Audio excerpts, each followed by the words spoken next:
భీమడోల్లో అతి పురాతన శ్రీ పార్వతీ సమేత భీమేశ్వర స్వామి ఆలయంలో మహాశివరాత్రి ఉత్సవాలు ఆధ్యాత్మిక వాతావరణంలో కొనసాగుతున్నాయి.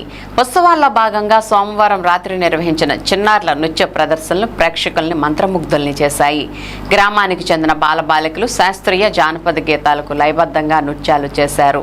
భీమడోలు పరిసర గ్రామాల నుండి విచ్చేసిన వీక్షకులు చిన్నారుల నృత్యాలను తిలకించి వారిని అభినందించారు. సుమారు 1200 సంవత్సరాల చరిత్ర కలిగిన ఈ పురాతన క్షేత్రంలో ఈ ఏడాది మహాశివరాత్రి సందర్భంగా 5 రోజుల పాటు ప్రత్యేక సాంస్కృతిక కార్యక్రమాలు నిర్వహిస్తున్నామని, గ్రామస్తుల సహకారంతో నిర్వహిస్తున్న ఈ వేడుకలు భక్తి సాంస్కృతిక విలువలను సమన్వయపరిచే వేదికగా నిలుస్తున్నాయని భక్తులు భారీగా తరలివచ్చి స్వామివారిని దర్శనం చేసుకుంటూ ఉత్సవాలను ఆనందంగా వీక్షిస్తున్నారని ఆలయ ఉత్సవ కమిటీ చైర్మన్ కనుమూరి లీలాకృష్ణ తెలిపారు. ఈ చిన్నారులు ముగ్గురు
వచ్చాడు అన్న అన్న విన్నావా చిన్ని కృష్ణుడు వచ్చాడు చిన్ని కృష్ణుడు వచ్చాడు కన్నెల చెలికాడొచ్చాడు అన్నా